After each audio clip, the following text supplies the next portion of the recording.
Bonjour à tous et bonjour à toutes, c'est Croatic des Game Info. On se retrouve aujourd'hui pour l'unboxing du Motorola Moto G.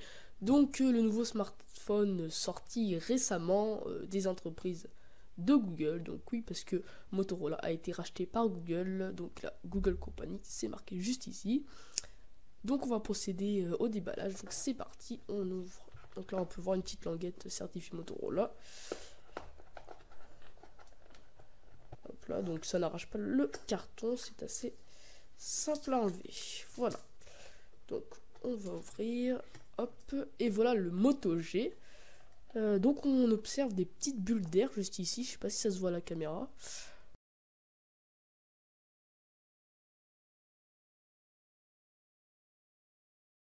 Mais c'est bizarre, il y a des petites bulles d'air, c'est pas très grave.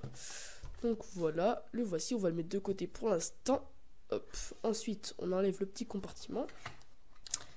Et on retrouve le chargeur ainsi qu'un kit main libre, juste là, pour finir avec quelques petits manuels. Voilà, trois petits manuels pour expliquer donc là la sécurité. Ici, à mon avis, c'est pour démarrer rapidement. Et juste ici pour savoir comment enlever la coque à mon avis. Donc j'ai pas fait un petit tour de la boîte, on va y retourner. Donc c'est une boîte très sobre.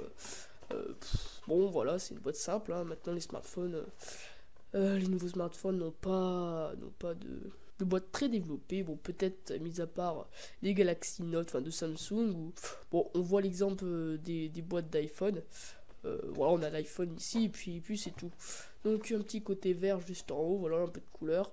Ensuite, on a quelques applications ici, donc de Google, hein, vu que Google a racheté la boîte de Motorola il y a peut-être trop de 2 ans, si je me trompe pas, et puis si je me trompe, tant pis.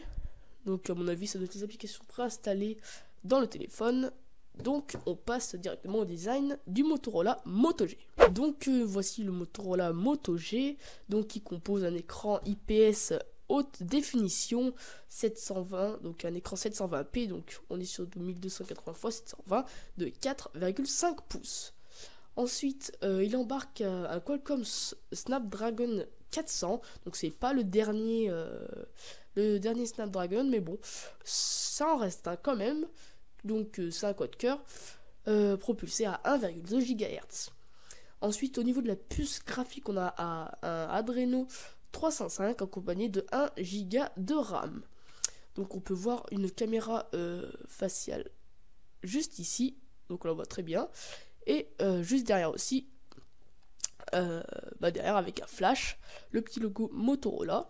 Donc on peut observer que devant on n'a pas d'inscription de la marque Motorola, donc ça c'est sympa, comme ça on voit le téléphone, on voit pas que c'est un Motorola, donc on a juste à regarder derrière, et hop là. Ensuite on a une coque qui accroche moyennement, on va dire. Bon, il y a quelques mots qui disaient que les traces de doigts se voyaient pas mal dessus, donc vous pouvez voir que si je fais comme ça, il y en a aussi qui apparaissent. Donc ensuite je disais, l'appareil photo juste ici fait 5 mégapixels, donc filme en 720p. Le capteur facial juste ici a 1,3 mégapixels. Donc pour ce téléphone, on n'a pas de 4G ni de NFC.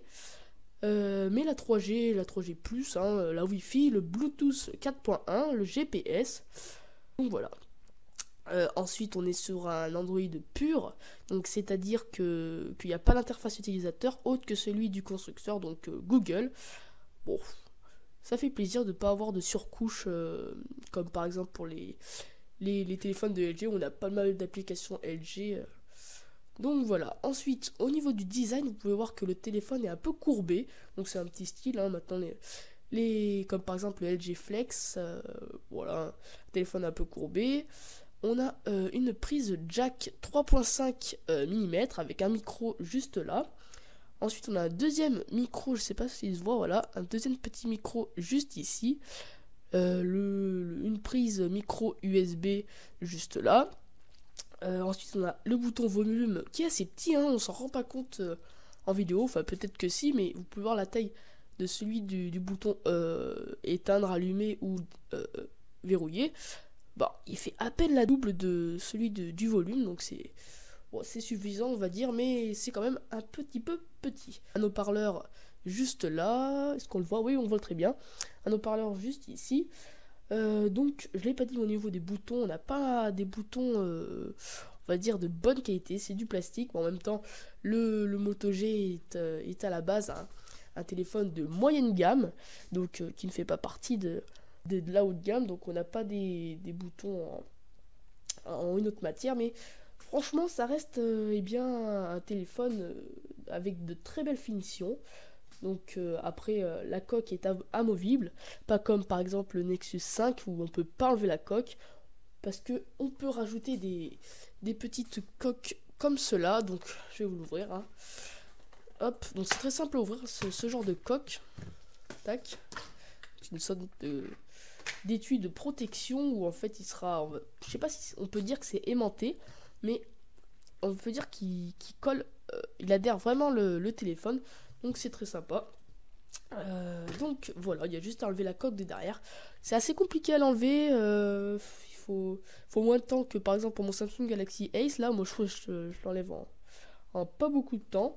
Que là, bon, ça prend un peu plus de temps, mais bon, c'est pas grave. Le chargeur, eh bien, c'est un chargeur micro USB. Donc je vais couper ça. Hop. Ah. Donc c'est un câble avec un design spécial, hein. Il est, je trouve, avec un petit élastique, donc avec ce petit truc là, je trouve ça un peu bizarre, mais bon, ça rajoute un petit design avec le logo Motorola, je sais pas s'il se voit, juste ici. Donc ensuite voilà, comme je vous l'ai dit, micro USB juste là, donc assez long. Il doit bien faire aller plus d'1 mètre, il est très sympa. Donc voilà, ensuite on a un kit main libre juste ici. Bon, ça doit pas être une superbe qualité avec petit micro et le logo de Motorola juste ici. Donc voilà pour tout ce qui était dans le packaging. Dans la vidéo, je reviens sur cet étui pour le Motorola. Donc déjà que la coque ici, je vous ai dit, elle glisse un petit peu dans la main, et bien celui-là s'accroche beaucoup mieux. Donc ensuite nous avons un petit revêtement très doux ici pour bien que l'écran ne se raye pas. Donc au niveau de l'écran, j'ai oublié de le dire, mais on est sur du Gorilla Glass 3, donc la dernière on va dire version de la protection anti-rayures sur les smartphones d'aujourd'hui. Voilà, j'espère que cette vidéo vous aura plu, vous pouvez la partager, l'aimer et tout ça, donc ça c'est tout dans l'outro, je vous laisse regarder. Donc on se retrouve dans une prochaine vidéo pour la première impression, le premier allumage donc du Motorola Moto G. Donc moi je vous dis à une prochaine, allez salut!